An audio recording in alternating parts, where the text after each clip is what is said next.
What's up, everybody? Man, oh man. I was just talking to Shanth backstage about this weekend feels like a whole week.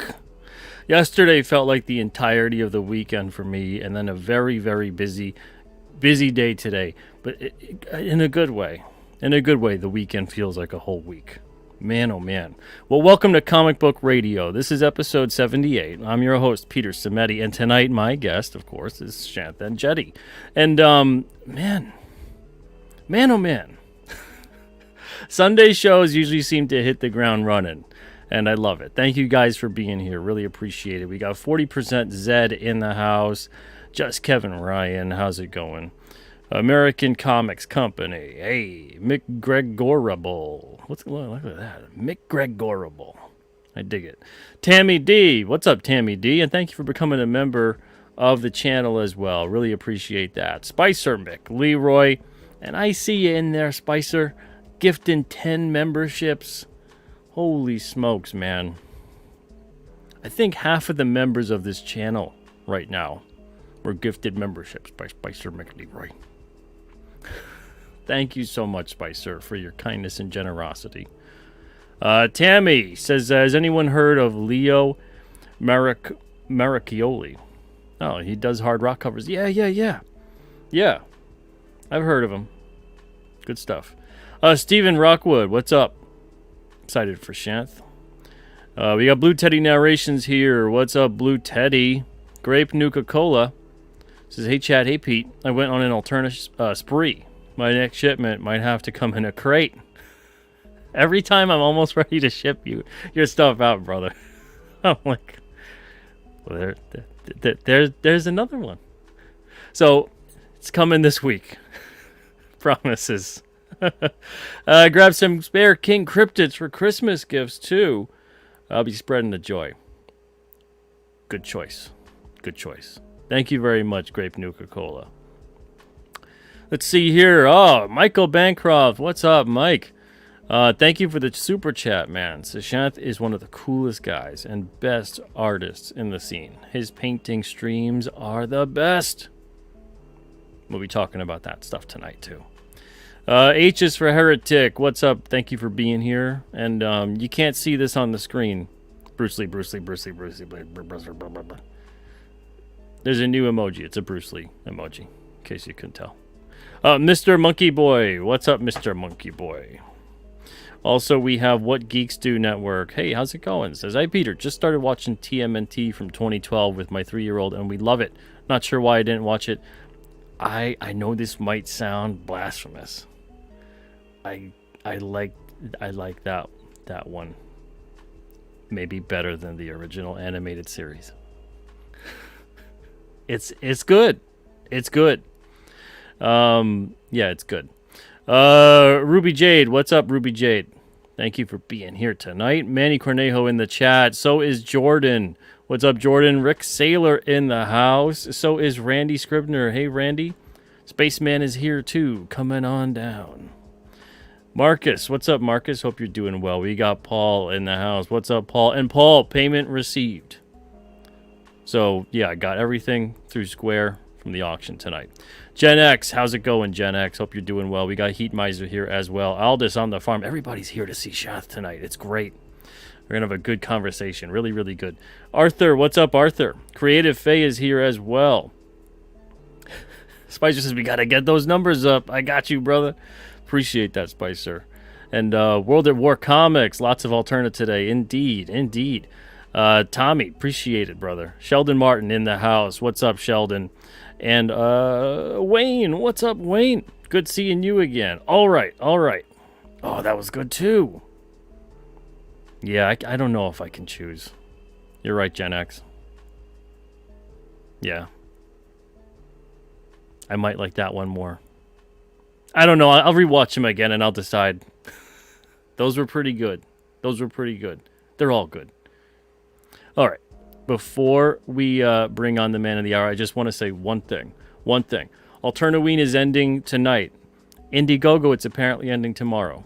So for Indiegogo is odd. You know, I put to end the 25th, and most of the time they'll do the thing where they end it like the night of, meaning that it's like the morning of.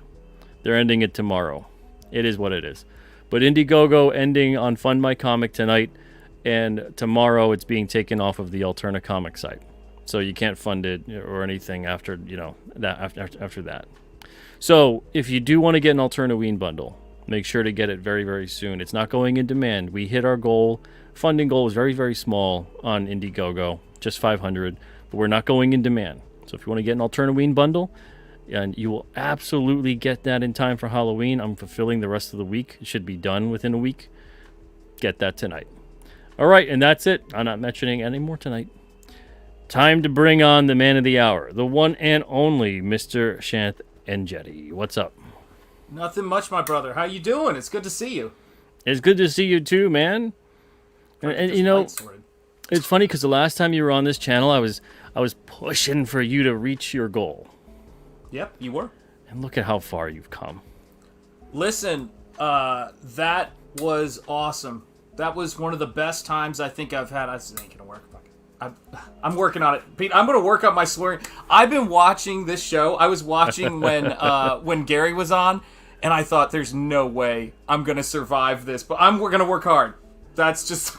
It was incredible. Razorfist came in, and it was my fault. I didn't let him know, and he dropped 2 within like 20 seconds. And then when I let him know, it was perfect the rest of the show. I will get it. I will get it in line, my friend. And let me say this: that was one of those many things about this whole independent scene and about this big leap of faith I took, you know, out of the place I was in, out of academia, that just was a little nudge, a little reminder that I'd made the right decision. You know, you had been doing these streams where you were open mic promoting things at night, and you did this, and I was $5, I think, away or something from my goal. Yeah, you were super close. It was crazy. And and that morning I woke up and I go, I think I'm going to do a stream. I wonder what I'm going to do. And all of a sudden you were like, open mic Monday morning. And I went, okay, if this isn't a sign from above, then I should go on there. Because every time I watched it, I would chicken out. Every time I watched, I'd go, no, I don't think so. You know, and so, yeah, so I went on there, and then you kept me on, which was very gracious of you, until we funded, and it just made it a perfect moment, you know. When I showed it to my family when they got home, I go, well, it's on tape when it happened, so. I had to at that point. I mean, you were so close. You were so close. And I knew that someone was going to back at some course during the show, but we weren't going to be able to see it live. And, you know, but Open Mic Monday has evolved. And then, like, now it's kind of turned into this, you know. Yeah. And I'm enjoying it. I'm enjoying having the long form 1 to sometime 2 hour length interviews with people. And it's been great. And I'm glad you were on it, and I'm glad that we were able to do that and do it live, and that was fun, man. It was. Yeah, it was a blast. And I mean, for me, one of the coolest things about this whole adventure right now, the book is being printed, and you know, I finally, you know, I proved my second proof, I guess, about a week and a half or so ago. And it's incredible. It feels great to be back here. I mean, one of those many beautiful things. You know, it's to be back here and talking about it and what this journey has been from 5K to, gosh, whatever we ended up with, 660 backers, I think it was. And that's our minds are blown. Great. Our minds are blown. It was such a leap of faith, and it's been incredible. So yeah, shout out to all of you guys in the chat and to you. I mean, that was very cool of you to do, man. That's fantastic. And Michael, thank you so much, man, for backing King Cryptid. For a second, I was like, wait a second. Are you shouting out like last year? I'm out of it, man. It's been a busy weekend. And yeah, that would be a cool band name, King Cryptid. But thank you, brother, for backing. Appreciate it. And thank you, H, for becoming a new member of the channel. Appreciate that, too. Wow. So, all right, I want to talk to you. Let's focus. And it's great. Remember in the past, was beautiful. It's a fun day. But I want to focus now on you. All right. So Sure. when you were getting into art, comics, pulp, horror, etc., etc., what stage of your life were you at? What age would you say that was? Oh boy, I don't know if I could say. And if you That's want a to hit really it up at different times, so if you want to hit up like I got into comics then, I got into pulp then, I get into horror then. I could hit the pulp would have been probably, or understanding it was pulp probably would have been the latest thing, but I can say I know that all the rest of it happened on one day. And I have this one bizarre day that has probably impacted and taught me more about myself, like when I look back on it, I went, wow, that was pretty much encapsulating, everything about it. So when I Nice. was probably maybe 5 or 6, we went. It may have even been younger. I shudder to think I can remember it, if it was much earlier than that. But we went to Universal Studios, California, and on that trip, they had the Battlestar Galactica tunnel ride from back in the day, where you would kind of go into this little sound stage and they'd shoot lasers, right? They had Jaws, and I was obsessed with sharks, right? So they had all of that stuff there.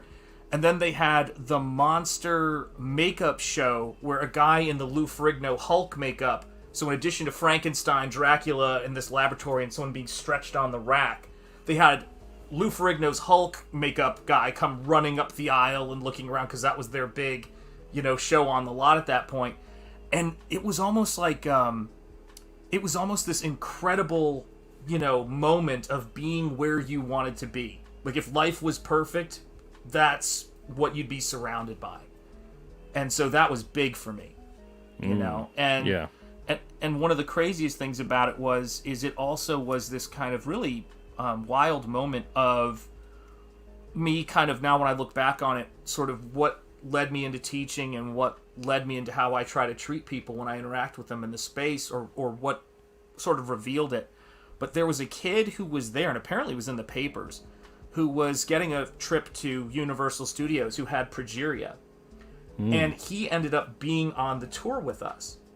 And he was sitting in front of me, and he kept interacting with me, and I didn't think anything, really of it, but it was the first time I heard a Southern accent in person, which is really funny, because I ended up living in Chattanooga. But he goes, "Did y'all see Jaws? That was scary." I still remember to this day this kid. And his parents, like kids do, because we don't judge, right?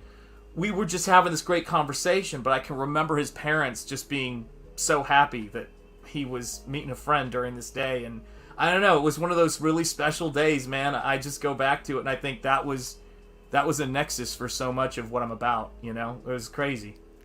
It's funny when you have those moments. They're like they stir up something inside of you, like something wakes up, because it's always it's always ready to show itself, but the right thing has to happen, right? You have to hit that moment. You have to see that thing, whatever it is, but you're ready and waiting. It just depends what stirs that, and it's crazy when that happens, because it forever changes your life.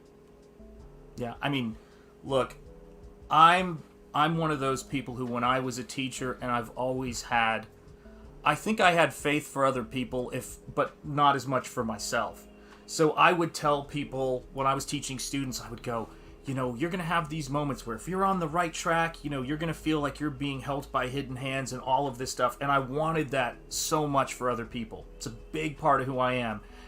And I think if there's a last sort of, or a major thing I've really had to deal with, and I sort of feel like, because I've been watching you obviously as well, I feel like it's something that we might have in common in some sort of fashion, which my wife and I jokingly call last piece of cake syndrome.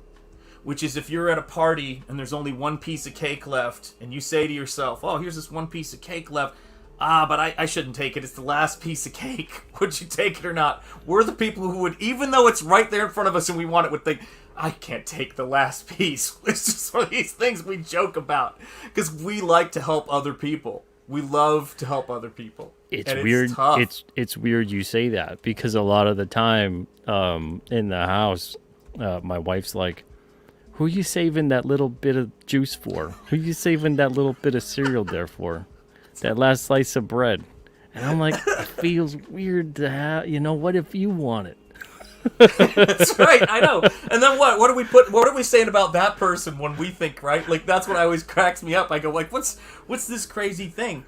And so, for me, there was that, and then there was this cat, and up to a certain age, feel free to come to the conclusion my wife has long since figured out. But up to a certain age, I could remember the first, middle, and last name of almost everybody I met. So this friend of mine, Zachary Hartford Cullis, who's a great dude, he just decided to become my friend when I was in 2nd or 3rd grade. I'd moved down to Chattanooga from Grosse Pointe Woods, Michigan. It had been a little bit of a tough thing. And he was into comics. And he shared with me a bunch of comics that influence what I'm doing to this day, including the first comic I did when I was 14. And one was the original first trade paperbacks of Teenage Mutant Ninja Turtles. Massive Ninja Turtles fan. And it was the first comic. And then he told me I had to pick a Marvel character that I was a fan of. And so I randomly picked Punisher because it was a skull. And I got into the Punisher Limited series by Mike Zeck and was into that. And then he introduced me to a comic him and his brother liked, which was Grips by Tim Vigil.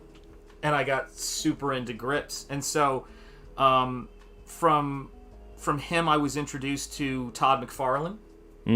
And I remember that when I saw this one comic, which I have the poster of up on my back wall, Hulk 340, that was the comic that made me decide I wanted to be a comic book artist.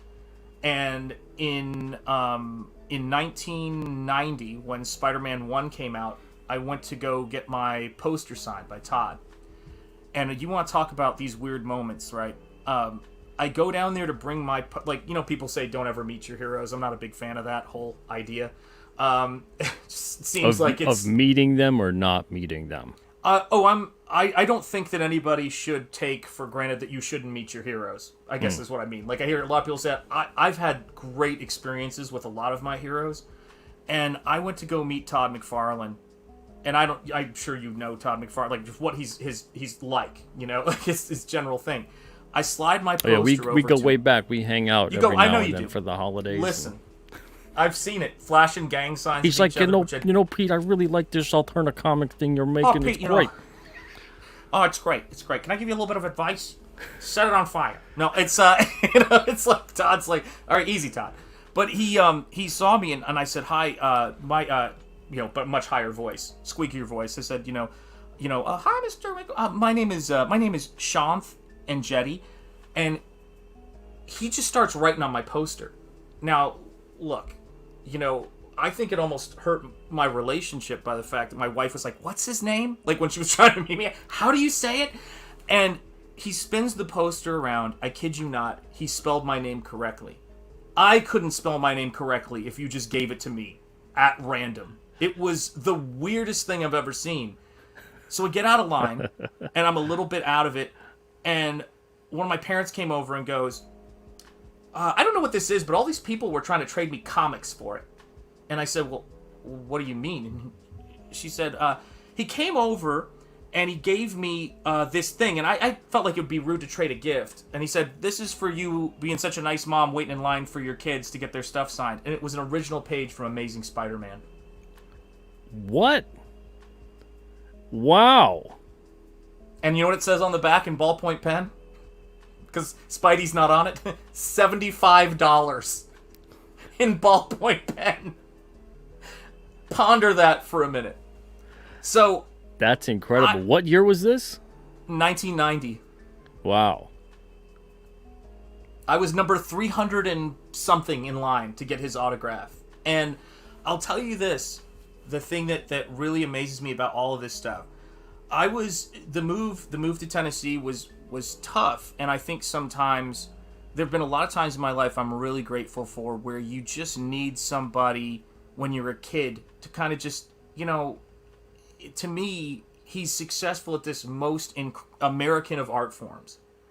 And I was having trouble with people questioning whether or not I was really an American. And I know I was born in Texas, but it's still considered a part of America.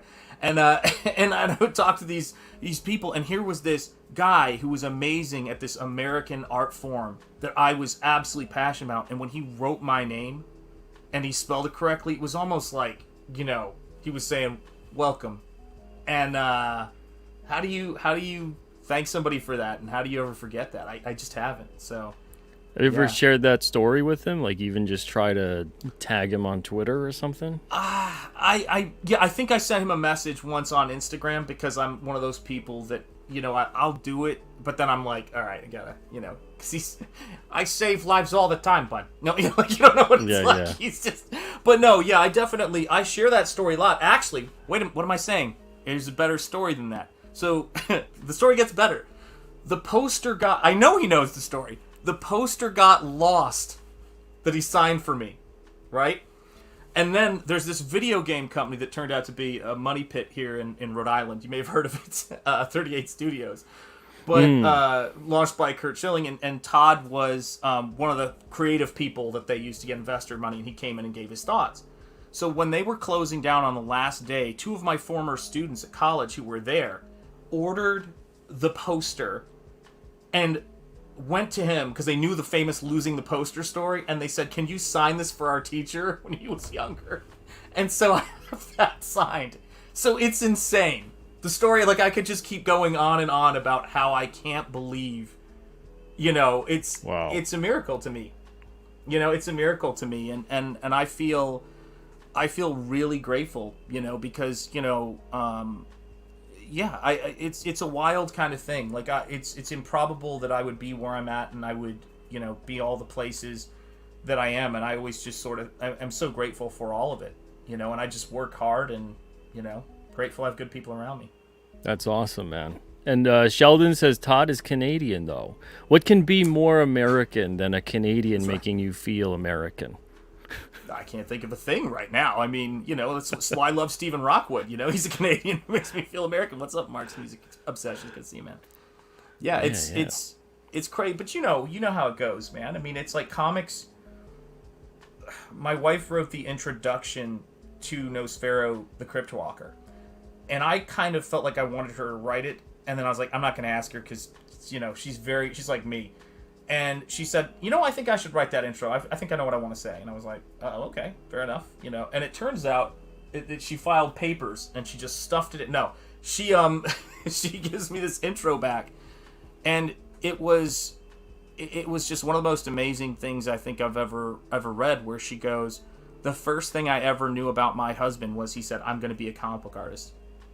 And even though he said many a times, he was like, no, I'm out. I'm out, you know. She goes, I always knew. I'd say, yeah, I knew he'd be back because he won't stop. He's a machine, and it's one of those great things. So, yeah. Yeah, the comic industry will Godfather 3 you all day long. Mm-hmm. Yeah, oh yeah. It's craziness, but to me, this is one of the best times for comics, I think, in history. You know, and I don't mean in terms of the scale of it or of what's going on, but for starting something new, it's unbelievable. Yeah, this if book you've got exist. You know? If you've got the right attitude, it's like the pioneer days in some way. In terms of, is it going to be easy? No. But are you able to go out there and with the right attitude, hard work, and hopefully a little bit of luck, make something of yourself? Is it now? Is it a better time than many other times I've ever been before? Yeah, absolutely. You know, and I see too many people. I see a lot of people doing that, but I see too many people counting on other people to lift them up. And I don't mean to be there and, for them to share their work or whatever it is, but being too dependent upon other people to be the people who make them who they are. You know, so it's more about you getting out there, realizing that it's going to take work, it's going to take effort, and if you don't pursue it, if you don't do whatever it is you want to do. So if you sit around going, I wish someone would make that. I wish someone would do this. I wish someone would say that. I wish someone would talk about that. If you are that person and you're finding yourself in a state where you're frustrated or whatever it may be, I hate to say it like this, but you only have yourself to blame. Be the person who goes out and does that. If you notice that there's not this type of story, if there's not this kind of show, if there's not this kind of person who's talking about this or promoting that or doing whatever, be that person. That's the universe telling you, giving you that idea, making you feel strongly about it, and you're not supposed to go out there and go, why don't you do that? Why don't you do this? Why don't you? You're supposed to do that. You're supposed to do it. And I see not a lot, but too many people feeling like, well, if that person only did that, or if that person only said that, or, then things would be better. Wouldn't that just be better? No, it wouldn't. Because that person is supposed to do what they're doing. And that person is supposed to do what they're doing. If you're finding yourself going, I wish they would do this, that's actually the world, the universe, whatever it is, telling you, you need to do that. You need to do it. So go do it. Yeah. And there's a lot of people listening to that, which is great. But again, there's some people out there, I think they're not understanding that, no, you're being talked to right now. And you're listening, but you're not actually taking it in and going, me, I have to be the one. Take it upon yourself. That initiative is needed. And that's the thing that is so great about right now is a lot of people are listening to that. And that's why I think it makes it so different than before, because a lot of people would be listening and they'd pursue it, but there'd be certain paths that would cut you off. So you can only really do it to a certain extent, right? You can only really get somewhere because then there's multiple gatekeepers within your way and you're at their mercy. But now the only gatekeeper that is going to prevent you from succeeding is you, and then the person you're trying to get that out there for. That's it. Yeah. It's right. better than any other time. Yeah. No, I mean that's absolutely right, and I think that I could, tell so many stories of in my youth, like those kinds of experiences. I mean, they were heartbreaking. Like they had to be, and I'm one of those folks now where I've gotten to this place where I go, I don't know. I've gotten to this very, I feel like I'm going to quote the what's it called? The motto or the sales pitch for Pall Mall Filterless, which I had no relationship with at 12 years old, and I resent you even saying that. But the thing about it was a fun childhood. But the thing about it was wherever particular people congregate. And I was going to say, I've gotten to this particular place where I look at all of that stuff and say I wasn't ready yet. And this is where I was supposed to be. And when I tell people that Nosfero, and I was even talking to my wife about this, Nosfero has to me is at this place that it needed to be to. It's perfect, but there's so much stuff I see, so many bright things in the future, and it's the reason why I kind of I feel this way about it is because I think I'm how do I put it? It's this weird combination of having the kind of maturity to allow it to be what it's trying to be, or you know what I mean, like there are so many things. Like I never took anything for granted, but I think that that you're, what is it called? What's that expression? Experience is what you get when you didn't get what you were trying for. You know that one? I have a ton of experience that's shaped me and prepared me for this whole thing that I'm incredibly amazed by, and my skills being at a certain point, and kind of trying not to, really standing on principle and kind of learning about myself. When I left my job and said, it wasn't like, oh, I left my job to go be a millionaire at comics. I left my job and I had already crowdfunded 2 art books on my own, 2 SHANTH and ENJETI art books with my fan base on Instagram, no bigger community outside of people who were following me on Instagram that I built on my own, and I funded these 2 art books. And I did that because I was watching what was happening early on in Comicsgate, and I saw a lot of people get a lot of assistance and be very angry about it, weirdly, down the stretch. And I remember thinking, as I was watching that stuff, I'm one of those people who was thinking, well, but for the grace of God go I. I don't know what that would do, so maybe it's a good idea to build something where it's about you. Like where and also you're fortunate and those kinds of things too. But you know what I mean?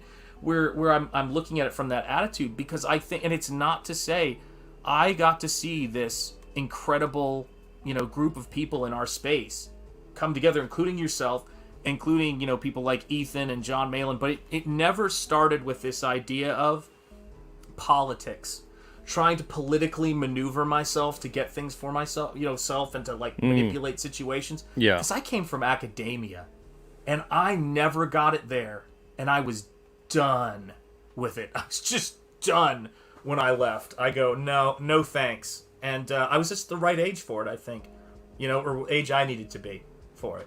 And I think that's just how it goes sometimes. Yeah, it's absolutely true. You said something good about you have to have a certain level of experience to do the things that you want to do at the time in which you want to do them. And there's a lot of people that rush into things, get really frustrated by it, get their heart broken by it, but never take the time to go, maybe I'm just not ready yet. Maybe I still have work to do. Maybe I'm not where I need to be right now because I'm supposed to be somewhere else, doing something else to build up to where it is I want to be. So you're always exactly where you need to be and where you should be. That's right. But if you want to get to somewhere else, then you got to put the work in to get to that place. And it takes time. And people just aren't patient with themselves a lot of the time. They're not maybe realizing. It's one of those types of things where, let's say you want to draw a square. You want to draw the square perfect. It's got to be perfect square. But you draw circles really good. You can draw the perfectest circle in the world. But you're focused on that square. Got to get that square right. You know how many things you can do making that perfect circle? Keep doing the things with that perfect circle and build up a little bit on the square, get better at it over time. Because I find so many people are ignoring their strengths to focus in an area on their weaknesses, not working on the weaknesses, but focusing directly on the weaknesses and forgetting what they're strong at. And they're focusing so much on the other thing, and it's like, but you're so strong at these other things. And you don't put it out there, you don't focus on that. You focus so much on the other thing because the other thing is a want. The other thing is a want, and I get that. But that means you still have to put work into it. So I see a variety of things across the board with that. And it takes time. There's no way that 10 years ago I'm at the place that I'm at now. It's impossible. You have to go through that 10 years of every single choice you made that has brought you to where you are now. And some of it's good, some of it's bad, but you have to do it. Yeah. I mean, I will tell you this, is that Comicsgate has just been, amen, Comicsgate has just been one of those amazing sort of things for me. But how do I word this? If someone had said to me, Shanth, I'm going to move you into a direction you want to be, right? A place that you're going to find is where you're supposed to be. And I'm like, all right. But first, I'm going to severely wound your love of teaching, which you've worked 18 years to build this career up. And the main thing I'm going to have to do to get you there, though, is I'm going to have to kill Star Wars. I would have told you, no! Like I would have, that's not true! That's impossible! That's the face you got to make, right? Yeah. And so I start watching this crazy pie addict named Ethan Van Sciver as I'm coming home from my 90-mile commute up to my job, 90 miles home in New England. So you know what that's like. 95, just ice and snow sideways. Yeah, I don't want any part of it. Yeah, no part of it, Two kids at home, and all of this kind of stuff. And I'm making this commute, and I come home and I'm just looking at certain things getting burned down like that. And there are these people who make me feel like I'm not crazy, because I'm going into work and people are like, isn't it great? The patriarchy's being smashed. And I'm like, what do you, like, where are the guys in this room? Students or faculty? Where are they? Like, where's this patriarchy you speak of, right? And everything is going completely nuts. And at the same time, I'm in this space where, and this is where another thing came into play. I just was finally, I had seen enough of the right kind of people who hated Atlas Shrugged say that, like, I would never talk to anyone who liked this book, and me being me was like, now I gotta read it, and I don't really even like to read.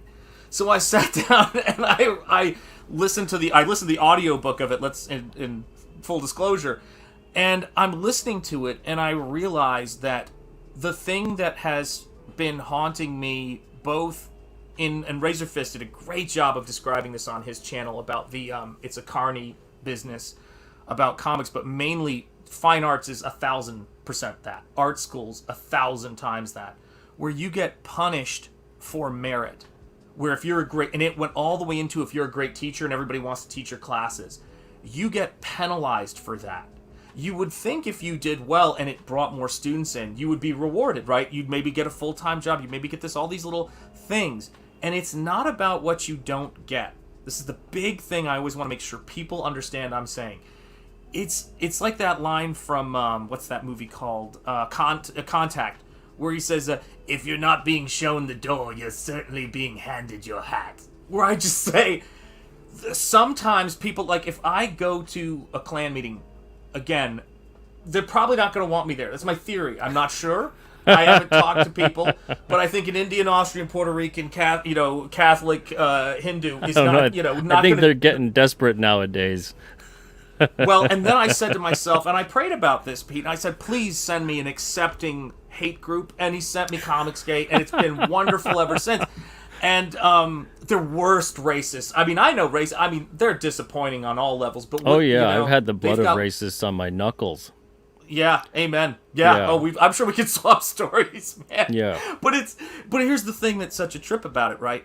Is that I got into this space and I realized that, or after I read that book and after 18 years in this career, the students always, reacted well to me. That Instagram, when I got on Instagram, I think now it's been dropping because I haven't been posting ever since Facebook bought it and all the algorithmic hijinks. But I got to, at one point, 38,000 followers on Instagram. And I made a and I did none of the pay stuff that people would actually insult me at work. They'd come up to me and go, so did you pay to do that? I'm like going, wow, I don't even know what, like, that's kind of like saying, so did you pay your wife? Is that why she married you? It was like one of those things, right? Yeah, and it was awful. And that was more of the stuff that offended me. And I said to my wife, this was way early on, I go, if I get to 5,000 followers on Instagram, because I thought that was impossible, I go, I will launch an art book on Indiegogo, because I'm watching this Ethan, Van Sciver guy, foreign name. I can't pronounce it. I'm sorry. Strange foreign name. By the way, he's mastered my name now, and I feel like, I'm like, dang. It's like, it's like you feel like you're in trouble when someone pronounces your name right. You're like, oh no. But I said to myself, I was like going, I'm going to try to do this. And the darn book funded at, I think it was like $7,800 and something dollars. I quickly did another one because I was terrified it never happened again.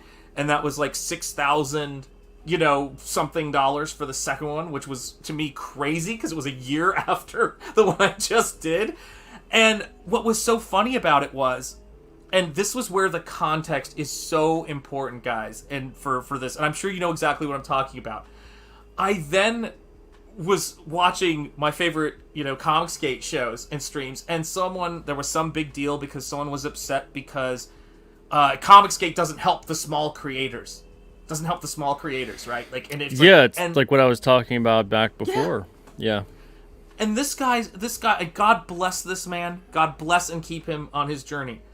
But I'm thinking, oh my God, like, what if I came into the space and I just went crazy? Because at this point I've seen too much. Now I've been in it for 4 or 5 years. It's like, it's not like that for me at all. But I go like, well, let me see this guy's stuff. Like, maybe he's right. And this work was, I'm a teacher. This work was like, if you were a freshman and you came into my classroom with this stuff, I'd be like, the wheels are off the wagon, right? But here's the best part. He raised more than I raised on my own with my first book, and he was mad about it. I hit what I hit. Like, I hit six. I was like, honey, we just hit $7,000 on, I'm promising people this thing. They don't know me at all. I'm not affiliated with anything. And of course, like, I would never not fulfill a project, but can you imagine?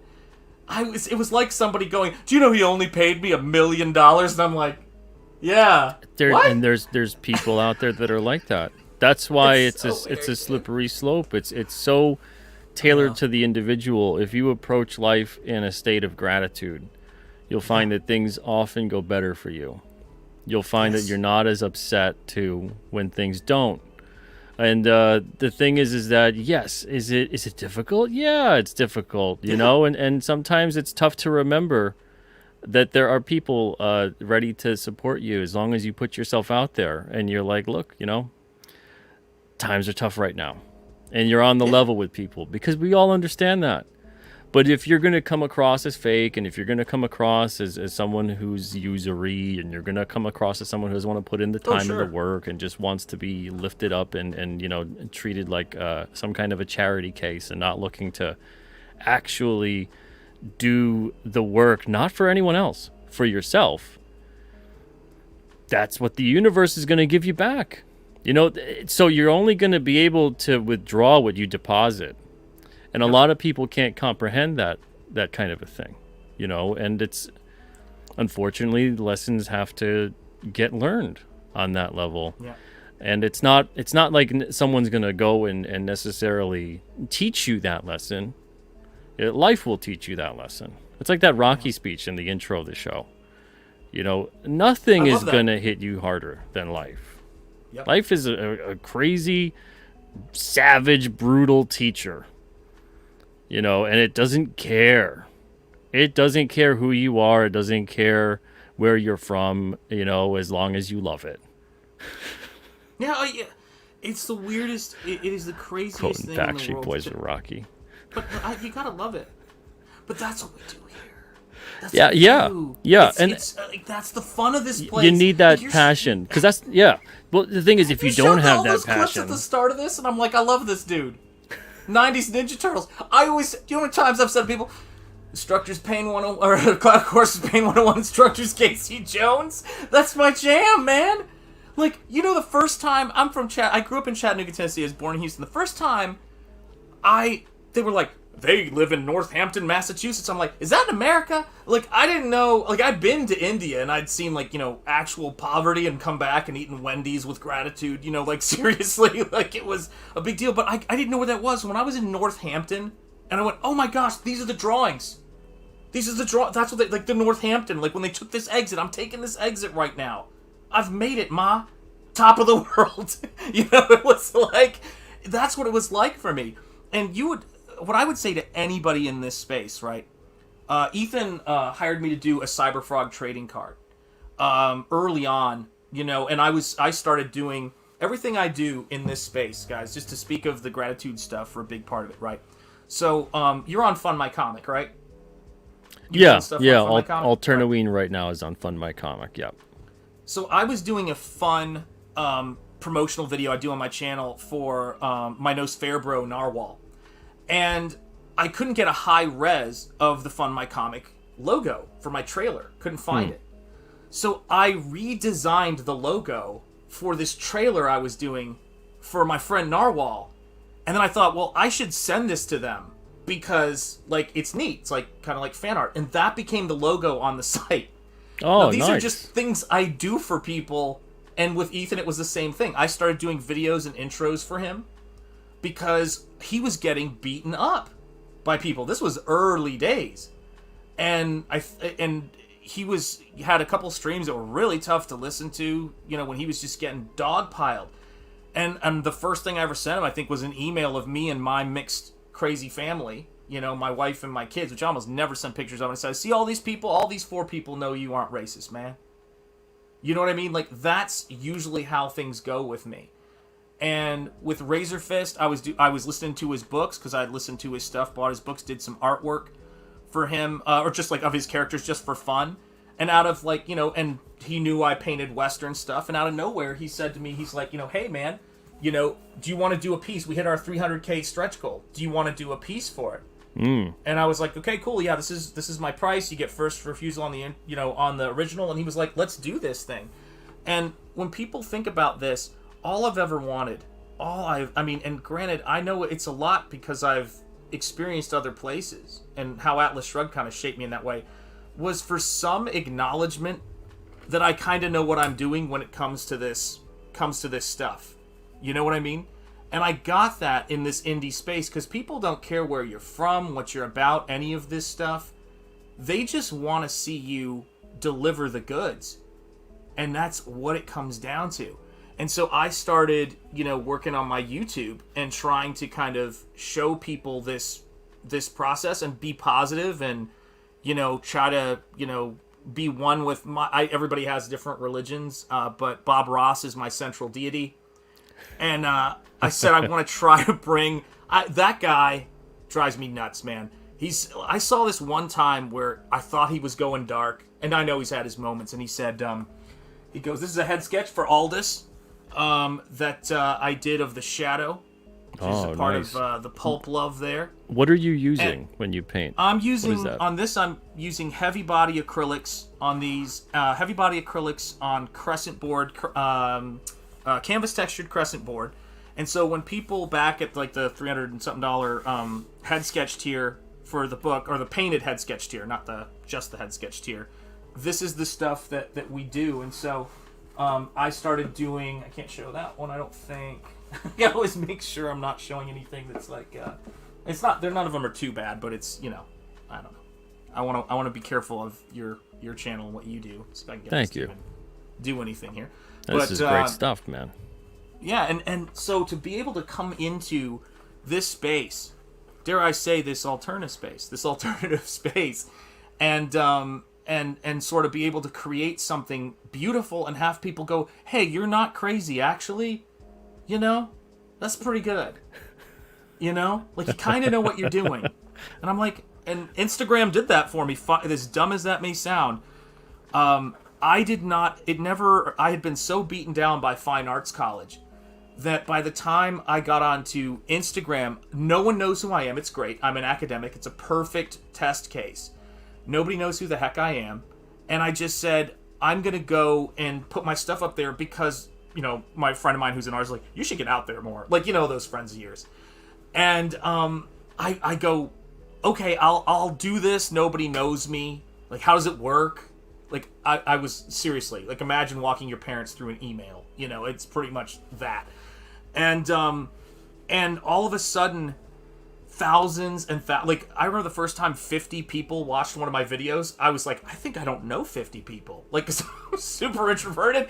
And then it gets to, like, these ridiculous numbers. Yeah. And I remember it kind of almost started to spell doom for my career as a teacher, because I would go into work and people go, so what's your secret? Like, coworkers, because they love that stuff, right? They love that.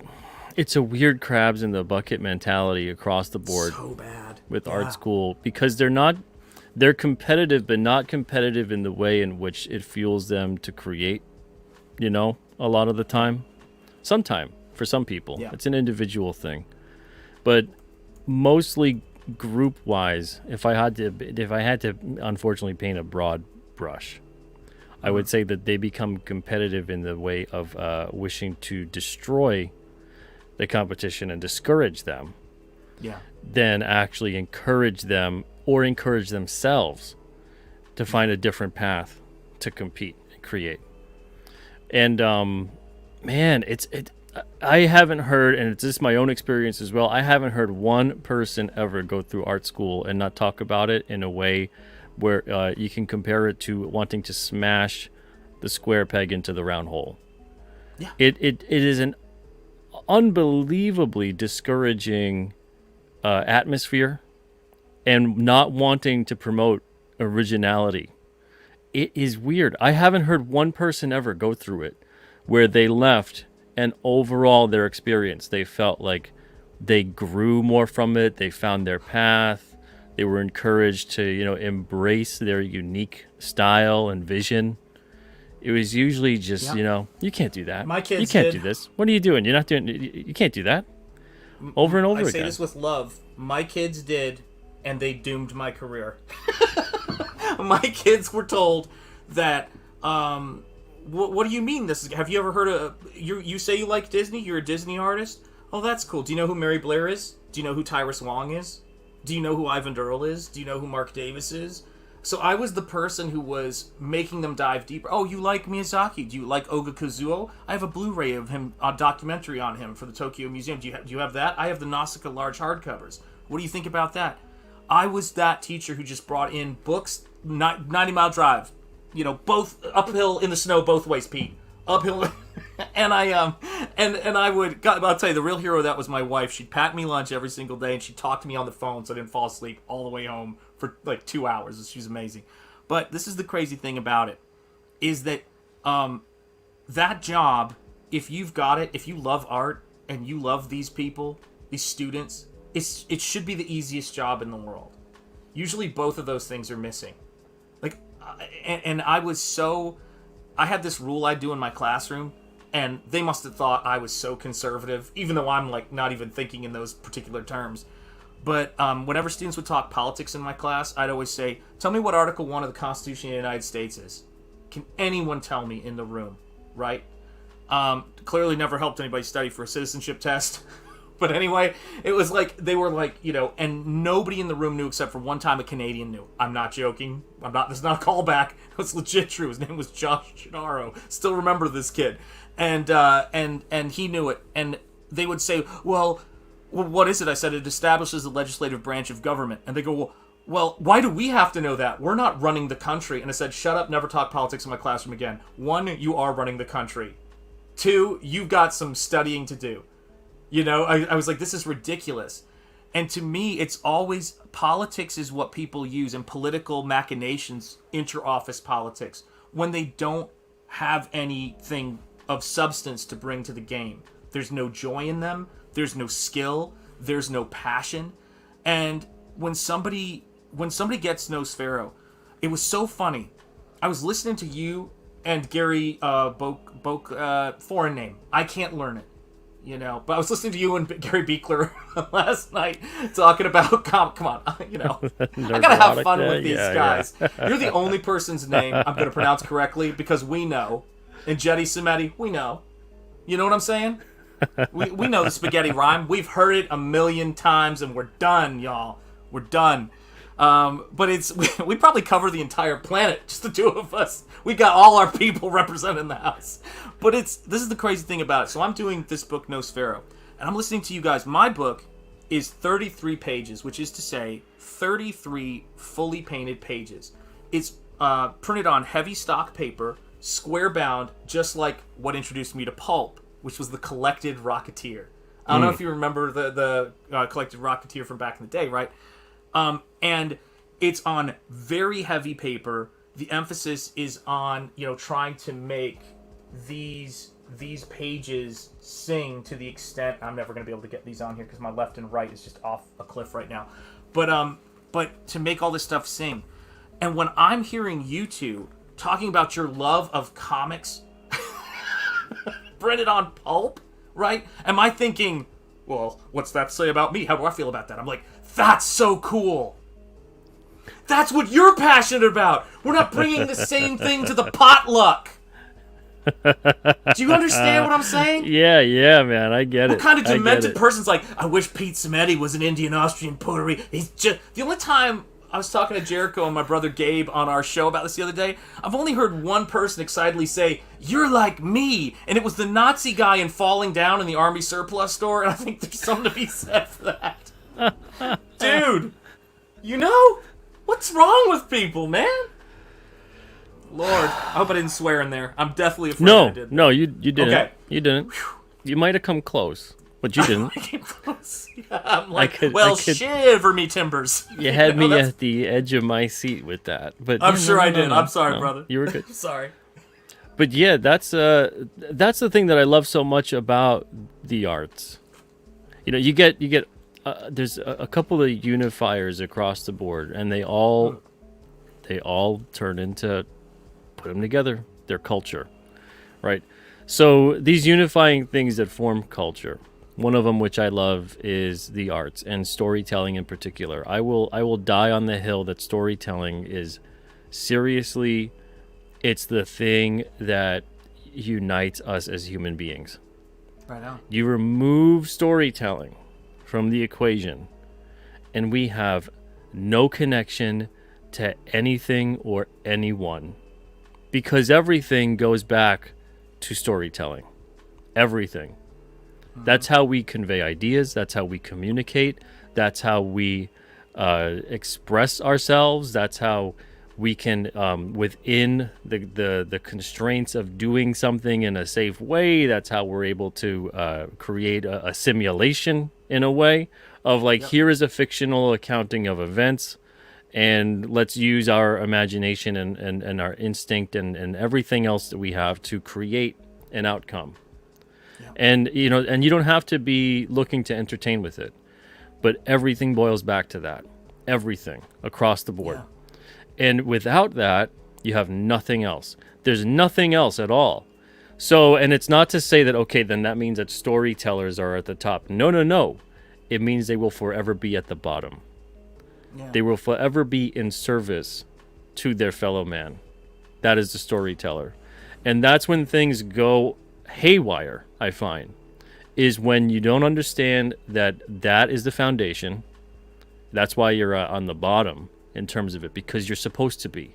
If the storyteller comes from the top and doesn't work from the bottom level, the people level, if the storyteller comes from a position of power and authority and establishment, it is a very different story. At that point in time, it's called propaganda. Yeah. So that's the thing that the storyteller has to always be in mind. You are of service to mankind. So, and that's what makes that type of stuff resonate. That's what makes that kind of stuff last. That's what brings us together. And when it's used as a weapon, it disgusts me. I hate it. When storytelling is turned, it's weaponized to create something where people turn on each other, where people are divided. I hate that. I do too. And then the key is, when you recognize that, don't be enveloped with that hate.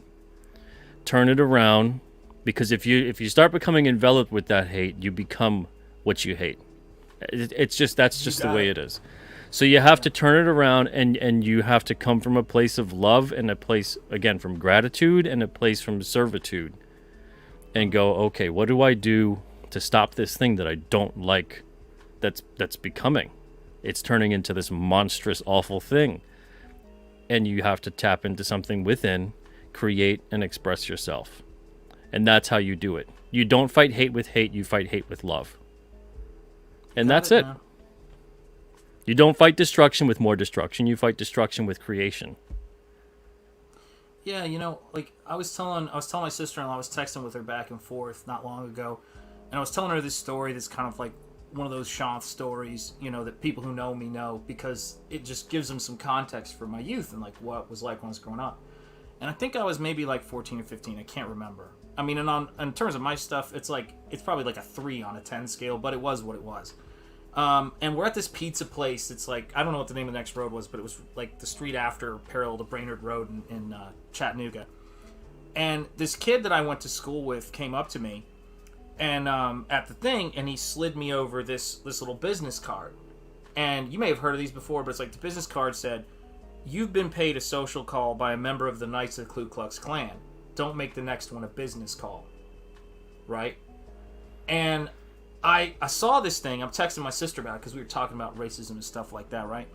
And she says to me, she's like, "That's awful. Have you ever thought of like tracking this dude down, or like telling people about what this dude did?" And I said, "Never.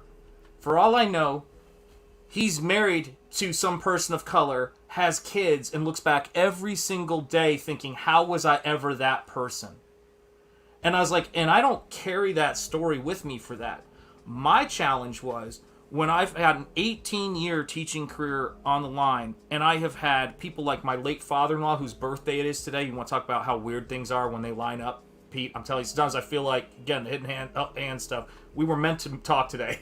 My father-in-law, the idiosyncrasies, man, it's a thing. It's a beautiful thing. And I remember thinking of him and my wife when they were telling me, white students were coming to me, and I was hearing it in a faculty meeting. A white student came to me and they said, the teacher and students in the class said that every time, and she was of course engaged to a brown guy like me, said every time I speak in classroom, I'm silencing other people's voices because I'm responsible for this. And I looked at my students dead in the eye in the classroom and I said, whoever told you that is evil. If any of you think that or have said that to a student who's white in this school, they're evil. And I remember stepping back and thinking to myself, this is my moment where I always said, why don't people just say I'm out of here? Why don't people say this is wrong and evil when they have a chance? Why were all those people silent during particular things for me? Now when I've got skin in the game, what am I going to do? And I tell you something, man. Again, job security. Like, look at the total for Nosfero. Not even close to what I was making a year. Think about health insurance. I wasn't adjunct. I wasn't part-time. I had health insurance with that job. But let me say, there is no money on this earth to disrespect my father-in-law's memory, for one thing. Disrespect at least a quarter of me. But even bigger than that, disrespect the mother of my children. You're going to teach that poison? I will never be a part of that. And see, it's not like I worked for some big entertainment thing and then I moved over to entertainment to do it. Yeah, I've worked in video game concept design. I did a Flash Gordon short story that Len Wein wrote for the 75th anniversary of Flash Gordon. I've worked in comics. I did Harry Potter trading cards for Wizards of the Coast. I've lectured at MIT, Wellesley. Microsoft Games flew me out. Turbine Games. I've taught my concept design theories there. I've done things, right? But this was my career, man. And they were poisoning the art of helping people. And so when I tell people, there wasn't some massive amount of applause for me when I walked out the door. When I handed in my letter of resignation, there wasn't that. But I had to be able to say to myself, are you going to be... Young you was wondering where those people were. Where are those people, kid? That's what I thought to myself. Are you one of those people? And I realized the answer is yeah. I walk. I stand up for what I believe. And I actually told them, too. There was this faculty meeting where this new hire, who was exactly the kind of person of color they want, to use that most hated term I can't stand. And he had just finished showing how he does performance art pieces where he pees on himself. I'm not making this up. That's exact. You don't even... Pete, seriously? I can't even... When I tell people these stories, they're like, you're kidding. And... At the end of it, he goes... This is why I like aliens. They're not as strange. Seriously? How do you know? Have you talked to this guy? He might be. And I'm sitting here, right? I'm sitting here in this room, and they have all the faculty on the computer screen, because it's a Zoom sort of thing, right? Yeah. And the faculty member goes... I just would like to, if I may be disruptive, because that's their new term, being disruptive. Creating disruption is their new god they're praying to. You'll hear it everywhere. If I may be disruptive, I just want everybody to just take a moment and look at this screen and ask, what's wrong with this picture? Now, you can imagine what's wrong with the picture is apparently, it's got to be, like, get rid of all these white people, I guess? I don't know. It's kind of, demographically, it's going to be tricky, but that's his dream, I guess, is some kind of weird thing. And when he was done, I go, anyone else have any thoughts? I said, yeah, I've got a thought. I pushed the button, and I said, I just wanted to say, just to follow up on my colleague with, I'd like to be actually, I think what is a more difficult kind of disruption in these times. I'd like everybody to look at this computer screen and pay attention and try to notice what's right with this picture. And it was like, you could hear a pin drop. That's just how I roll, man. Always been that way. And when I found this crazy family of ours, we don't always got to get along, but when it comes to our door, we do what we got to do. We make our books, we work hard, we grind. Maybe we could sleep better. Maybe I could lay off the McDonald's. I'm not here to just judge myself, but when I ask you Domino's or pizza, you're like, Shanth, I think you should get some help, but I'm like, you got Pizza Hut. It's this is how it is, but it's I can't even tell you, Eric. Like, that's for another day. That's like, if you send me like a super chat, I'll tell you the whole story. No, but it's like way down the line. But it's in it. But here's the crazy part about it. I'm getting to work with people like Michael Bancroft, and I'm working on a piece for him right now. And it's everything. Oh, is that for the Lucent? Beautiful. That's for the Lucent, man. And this dude has been my brogan, as I now call him. So he helped me launch my book. I launched it on his channel. And I'm finally around, the kind of people where it's like, I see what you're doing with King Cryptid, and I'm listening to you talk about all this stuff. And yeah, I'm watching all of the Bigfoot documentaries I can find. I mean, listen, I'm a human being just like everybody else, man. And it's it's great to find people who love monsters. Like, in this book, here's what I'm most proud about this book. I have got a paraphrase of the opening title card from Nosferatu, but I'm using Nosfero instead. Then I've got an H.P. Lovecraft quote, because I love Lovecraft, and I actually went to school at, as you know, RISD is mentioned in Call of Cthulhu. And my mentor, who had the same birthday as me, God rest him, 50 years older, his studio was in the Fleur-de-Lis building where the student did the sculpture of the freaking Cthulhu. Wow. So, like, all these crazy things. So the first copy of this book I'm bringing to Lovecraft's grave at Swan Point Cemetery when I get the big shipment. But I've got a quote in here. Then I've got a Bible verse that it ends with. And then the very last thing it's got in here is an Ayn Rand quote. So I've got an atheist, I've got H.P. Lovecraft, I've got a Bible verse. I've got this, because I'm free here. We can make pulp that is like Peter Cushing holding up a cross to an incredibly beautiful rack. And that is what I want out of this world, Pete. Like, I want, like, those kinds of beautiful things, and I just, when I met, when Razorfist started doing all his stuff about pulp and the Iron Age, and I'm listening to him, I'm very grateful for the connection I've made with him, because he's a kindred spirit, man. And it's the same thing with the connections with all of these folks in this space. Like Ethan, I had no idea until... Actually, I think he sort of surprised me that Ethan was going to, like, say, all right, we're going to launch a Dale Keown poster campaign, and we're going to close out Nosfero on this stream. And I was just like, what? You get a lot of people asking you to do things. So I had to, like, tell my wife, I was about to fire up a stream to close out my book. And I was like, okay. And I just sort of think that I never, like, I tell people, it's like, hey, man, if you can help me out with something, cool. But I tell people, it's such poison. It's like, don't ever be afraid to ask for things, but don't ever feel entitled to things, ever. It's so bad. And I think that those trips I took to India, where I'd tell my kids one time, like, they'd say, oh man, I don't want to do this thing. And I was like, look guys, I had a tough childhood. I said, I wish I had a straight left arm, because righties grab you with they grab your left. And I said, but that wasn't the childhood I got dealt, man. But when I went to India, I saw a kid who had his legs from the knees down, bent up so his feet were on his shoulders. And I said, what illness does this kid suffer from? And the guy the cabbie who was with us, started laughing. He goes, like, you sweet summer child. He goes, that's what his pimp did to him, so he'd look more pathetic to get more money when he begs. And I'm sitting here coming back to America, Pete, and what we've got going on here. I love this country so much. I love your flag, man. We lost a soldier in our town who was with special forces in Afghanistan. And I did a portrait. I didn't even know them, but I did a portrait of him for his mom and his dad, because my wife had taught his younger brother, who died in a motorcycle accident 10 years before him. So there were no kids left at that point. And I remember I brought my wife with me, and I'm sorry to share my racism on your stream, but she's white.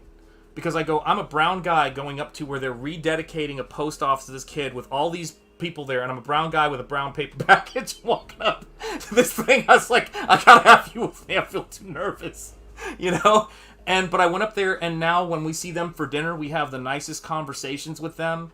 You can do things for people. You know what I mean? You can really do things for people. And comics, Pete, I know it's probably the same for you. Man, comics, were my escape from all of that tough stuff, man. They were with me everywhere. When I went to India, I was looking for comics. When I was stuck in the Frankfurt airport, I was looking for comics. Every time I'd go and see a karate dojo, I'd hope there was a comic store close by, because that's usually a tell. You know what I mean? American Collectors Exchange, my comic shop guy put through agony going, I'm looking for the Punisher comics with the cover with the great graphics on it, because I didn't know what airbrushing or any of that was. And he found me the limited series, like Wade saying, God bless you. Like, all these people, you never forget this stuff. And I just wake up every day, Pete. I tell you what, I am grateful to be in this world, as tough as it is. I know it's been tougher for other people, and everybody like yourself who I didn't know I was going to be friends with in the future, I'm grateful for. It's a miracle to me, man. It's seriously, it's the kind of thing that it ties us all together.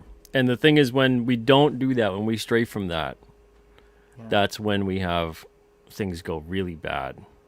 Really bad. And I see all the time people lamenting over the world in terms of, why do we have war? Why do we have all these bad things, And then more often than not, the very same people will hate another human being for some of the most petty stuff. Yep. It's like, that's how we have that. Yeah. We're like that, man. Because if anybody's name we doesn't allow end with Eddie, we're like, get out of here, freak. We allow ourselves to get bogged down in the petty. And it doesn't mean you got to go in there and you got to love everything and everyone. Sometimes you just have peace apart, and that should be enough. And but we don't really have that. And that hasn't been a part of overall human nature. It might be part of a human's nature, of the individual. But that's why we see, I think, constantly throughout history, we see the diminishment of the individual, the dismissiveness of the individual. It's more about the group. Looking at like that picture you were talking about and saying like, well, what's wrong with it? Right? That's you're looking at a group. There's no longer an individual. That's not a father, son, mother, sister, daughter, brother, cousin, yada yada, best friend, first love, this or that. These aren't human beings with individual lives, and they've gone through things and experienced things. This is just a mass of humanity that has no relatable quality other than their superficialness. Yeah. And to do that is, at the core of it, the evil of every single thing that's ever been done in the history of humanity. Yep. Begins and ends with dismissing the individual. Because once you know someone, once you learn more about someone, once you know they have a history, they have a past, they have hopes and dreams and loves and likes and dislikes, and they have emotion and they have all these things. Once you know that, it becomes a lot harder, unless you're a raving psychopath. And there are those people out there. Yeah, many of them have positions of power, unfortunately. But once you understand the individual on some level, it does become harder to go in there and just blatantly, easily hate. And it begins and ends with that. So, of course, we see people want to constantly dismiss the individual. And that's the funniest part, is because in storytelling, what do we focus on? We focus on individuals and what they go through. Artists, why are they valuable? Because of their individual vision, their creativity, a voice that only they would possess, a style that only they would have. So we focus on those things with the individual. You can't have this group mentality occur and make something that's truly wonderful in a way that it resonates on this larger level. And that right there is kind of like this weird irony, because the individual is able to do something and the whole of the group is like, that speaks to me. And that's the thing that's beautiful, is because it allows people to maintain their individuality while coming together as a group. And that's the thing that is wonderful about all this stuff. And that's why it gets attacked and aimed at so often. That's why every single kind of crazy war that ever starts, when I was a kid, I was always like, why why do they go after the artists and the scholars and the poets and the writers and and they round those guys up first? Why don't they go after the strongest, the people who might physically pose a challenge? Why don't they go after those? And it's because those people that are the strongest, that are this or that or whatever, they're getting generally motivated by the truth that the author, the storyteller, the musician, the poet, the scholar are striving to aim for. So if you can go in there and you can manipulate or do something worse, get rid of, in some way, shape, or form, the truth teller, the one who's going to call out the authoritative BS, if you can find a way, everything else falls into place. And that's why this kind of stuff is so important. This kind of stuff is so, so important. And there's such a tremendous responsibility with it. And, it's I love Jim Henson, one of my heroes, right? And Jim Henson wanted, there's a quote he's got, he wants to leave the world in a better place than when he came into it. And he always viewed it that we have a responsibility because there's kids watching this. There's people that this means something to them. Yeah. And sure, we want to make them laugh. We want to brighten up their life. We want to have different things that touch upon something that makes someone have a joyful feeling. And it's not always this thing where you go into it and you're very serious and you have drama. But you have this thing where it touches upon the humanity of an individual. Yeah. And that is important more than anything, to waken that up. Like we were talking about earlier on the show with you, where this experience you go through, you see this thing, you experience this thing, you do, and all of a sudden you're like, wow, this is what I want to do with my life. And we all experience that at some point in time, whether you're falling in love, because it's all about that. It's all about falling in love. Whether you fall in love with who comes across and you come across in your life, or you fall in love with art, music, a film, a book, whatever it may be. That experience is life-changing and it's positive. And if we can find a way to fall in love more often, or remember what it's like in terms of that stuff and why we love it, what it means to us, that right there, that's world peace. That's because you have inner peace at that point. So it really is, this kind of stuff gets communicated so much among ourselves. And there's things that happen that distract us. There's things that happen that put us down a different path. There's things that happen that put us in a state of mind that gets away from that. And it's purposeful. It's all purposeful. Because if you have that, if everyone's getting along, if everyone loves each other and is taking care of each other and looking out for each other, what do you need someone in a position of power for? Yep. That's it, I mean, and I'll tell you this too. I have, how do I put this? The thing I've probably struggled with the most in my life, when you talk about that Nosfero in many ways is a distillation of, and just so people know, there's going to be a second chance campaign at some point, but this isn't a pitch. The campaign is closed. I mean, this is really, for those of you guys who already backed the book, this is the thing that is a huge part of it. I'm telling you, man, I could understand the darkness. I could really believe it for so long in my life. I saw so many things. I was like, this is crazy. The thing that was the most difficult, that caused me the most stress, anxiety, and confusion in my life because it didn't add up, was the good stuff. I didn't understand it. Like, I didn't understand, amen. I didn't understand, like, how people that I would see in this world who'd been through incredibly difficult times, horrific situations, that either matched or way eclipsed my own, could be these good, incredible people. Like, to me, it was easier to go with a nihilistic vibe.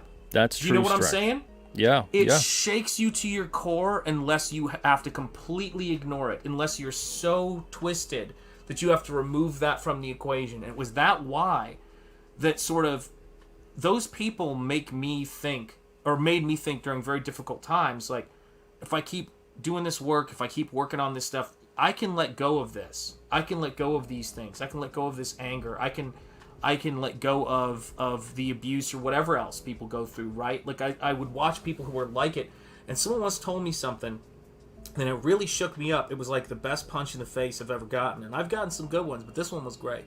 I've been stabbed in the face with a pencil a few times, the huge. And I remember this person said to me, they go, think about this. People say that if someone goes through abuse or trauma, right, these people who are nihilists say that you can't ever escape it. Well, let's talk about that. If that was true, and that people who experienced violence then became perpetuators of violence and it was unavoidable, in 3 to 3.5 or 4 generations of this planet, everyone would be this way. And what that means is that there is an indestructible good that's transcends experience that's out there, that evolution, whatever you want to put to it, God, aliens, I don't care, like whatever it is. The fact remains that it could not be killed. And when you think about that indestructible goodness in absence of, man, there's this cat that married my wife's best friend since kindergarten who grew up 10 miles from my house.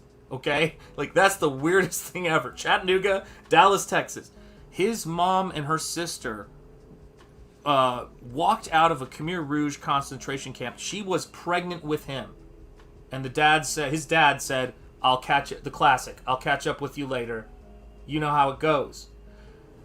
This is the world as it can be. What I don't understand is when I look at their sons, the miracle that happens. To me, the evil's easy to grasp. People go to a French university, upper middle class kids get taught communism is cool, and they come home and try it out in Cambodia. It's so despicable, right? Despicable.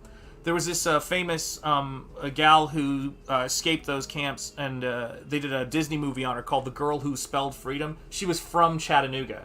She was from my town, that whole movie. Because we had a ton of Cambodian refugees come to my area. And I would think when I go in to teach and people would bring that garbage up, I would go, do you guys know there's Cambodian and Cuban students in this classroom who you guys need to just take a step back.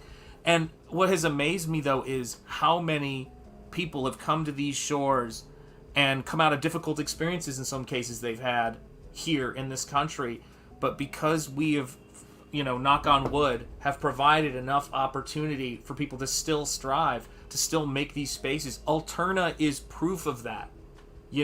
Like me, I know you're an Indian, Austrian, Puerto Rican, Hindu, Catholic. I'm guessing your name ends in Eddie. That's how it works. And I hear you talking about your love of cryptids. And I remember listening to, back in the day when Gary and Doomcock would do that show together, I would listen to them talk about all the woo-woo stuff. And I remember there was this one time Doomcock was getting just thrashed by people. And I did a gouache painting of, influenced by Flag, of I'm asking you or whatever, to stay angry, and it was Doomcock as Uncle Sam. And those are the things I've always loved doing for people, whether it's all the intro videos I've done for Ethan, for Comicsgate Kings and stuff like that, or any of it. Man, I just think that, that's the hill I'd rather die on if I'm going to die on a hill, which is trying to be the best father I can be, the best husband I could be, using my ability to talk and teach or paint to bring beauty into this world, and demanding that people, not that I have control over it, but demanding that if people want to hang and be in my space, they have to acknowledge merit. They have to acknowledge individuality, people are allowed to be individuals, but they have to acknowledge merit. Because I went through 18 years of teaching and 4 years of undergrad and then 2 years of masters, being told that up was down, down was up. That, wow, the fact that you can paint, freaking, Woody Strode painting is, or that's totally, accurate, that's not a skill.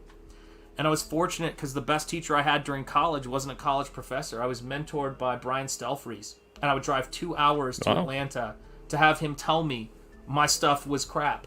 I hope that's not too bad of a swear. But anyway. No, that's fine. No. And I remember this is, he came up before I stopped teaching. I had them fly him up as an artist lecture. And everybody there was like, you're Brian, right? You're Brian, right? Because he's legend to them. I told them he's this amazing guy. And I said to him, I'd never asked him this before. I said, Brian, why'd you help me, man? Again, I can appreciate all the bad stuff. I understand that. But why did you help me? And he said, I didn't help you any different than we helped everybody else. Everybody came by the studio. We trashed their stuff. You were the guy who kept coming back. And we knew you could hang with us, and you gained our respect for that. And it was one of the most beautiful gifts anyone's ever given me, because I thought, why wouldn't you come back? Because I could handle a beating like nobody else. Like, the first things he said to me, so they teach you any art at art school? That was like the thing, dude. Do you know what I'm saying? You know? And that's the kind of teacher I was. Brian informed so much of my teaching. You know? I mean, seriously, that's how I did stuff. But it was, I tell you what, when he came up to visit, Pete, his hand never touched the door handle. You understand? That reminds me of that story Ric Flair has, where he comes in to learn how to wrestle, real cocky, you know, gets his leg broken within the first 15 minutes. There you are. And they're like, and they break a leg or an arm or whatever to every one of these guys that comes in real cocky. Mm-hmm. And to see, all right, because it's about the attitude. Do you really want this? Are you going to come back? Are you going to be a little bit more humbled? Are you ready to learn? Yep. You're ready to be, you know, because you got to bring them down a couple notches. And the thing is, what's funny is nowadays the world, man, it doesn't want anybody brought down a couple notches, even in the friendliest way. But it's about that. You come, and then you get Ric Flair coming back like 6 months later. He's healed up and he's ready to learn, and his attitude is different. And May, baby, that's what it is. Do you want this power? I always tell people, Stealth Freeze is my Pai Mei. I'm like, yes, it's my arm now. Yep. You know, every great teacher, every great sensei, because they channel life, and life is gonna push you. It's gonna test you. It's gonna bring you down. It's gonna bring you down, and your job is to get up every time. And that's the ultimate teacher. And when you have a teacher that comes across like that, they don't bring you down every time, but they're testing you. They're seeing, well, what's the attitude here? What's the mentality? Yeah. You know, because that is, at the end of the day, you could have skill, you could have whatever, you know. Yeah. But if you don't have the mentality, you got nothing. You got nothing. And SDA, woo-woo in the paranormal community is basically just weird stuff. Yeah. I learned that from Gary. Like, I was like, what is he talking about? Like, I thought he was talking about, like, John Woo movies or something. Yeah, yeah. Like, sometimes it's just woo. Sometimes when it's extra weird, woo-woo. Yeah, I didn't even know what that was, because to me, I'm like, that's just science. No. Yeah, I don't know. Yeah, to me, it's like, it's all metaphysical, and one day it'll be considered science, and that's it. Just like everything else. Man. But yeah, man, yeah. So we are almost at an hour and a half. We're gonna be wrapping up the show real quick, and it was a great conversation with you, learning about your origins as an artist, as a storyteller, the stuff that has meant something to you, influenced your passion as a storyteller and as a painter. I do want to ask you one thing though before we leave. So. Of course. And this is something I think that a lot of people may get something out of, that are in or were in a situation similar to yours. Sure. Because I see this a lot. So in a situation like yours, where you're always kind of coming up as, and every one of us is like this, right? You're an underdog, all right? What do you personally do in terms of your attitude, your mindset, to not all of a sudden start feeling bad for yourself and feeling like, well, maybe today's the day I give up? Oh, boy. Well, I was the kind of kid who, when I was getting beat up, I remember saying to somebody one time, I was getting punched. I went, you're going to break your hand. So there's that element of things. But I'll tell you what this is. I had somebody use this term, and I use it on myself all of the time. Whenever, and it's not that often, to be honest, but when it comes up, using this term helps me to describe what it is. When I'm thinking like, oh, things aren't going to work out, or what's this about, or this isn't fair, or anything like that, I always say, someone said to me, they started describing it as you're indulging. So that's the phrase I say to myself. I go, and because I can't tolerate that concept, I go, last piece of cake, man. I go, you're being indulgent right now. And if you're going to eat this chocolate cake, eat it and enjoy it, but know it's a chocolate cake. And don't pretend like it's not. You're loving this. You're just loving how poor and pitiful you are. Is it a good piece of cake? And it drives me nuts and I get out of it quick. That's my answer. There you go. You know what? You know. That sounds like you had a bunch of people to be like, get up, you son of a bitch. Mickey loves you. Yeah, I'm a huge boxing fan, and I'll tell you this, man. I want to make sure I say this because, for some reason, my kids end up watching this. I tell them this, and it's important. First of all, thank you for everything you do. Thank you for being another welcoming person in this space. Thank you for having me on the show. And I know you've got a lot of work you do every week. More work than you could ever tell people about. More work than you could ever show people about. And you're one of those folks that I remember watching you when you were doing open mic, where I said, this is the kind of person that when he's on an airplane, he's the reason why they say, in the event the cabin depressurizes, make sure you secure your own oxygen mask first, is for this dude. Because he's going to try to secure someone else's oxygen mask. On, man, I've literally used that analogy. Saying? I'm always running around putting oxygen masks on other people, and I'm going to be like, and then I'm no good to nobody, That's right. So it's like I got to stay mindful of that. That it's like sometimes, all right, take care of myself, because if I can't take care of myself, I'm no good to nobody. Yeah, and I'm here to say, man, that I don't even need to spend 5 seconds watching you to know you're that type of dude.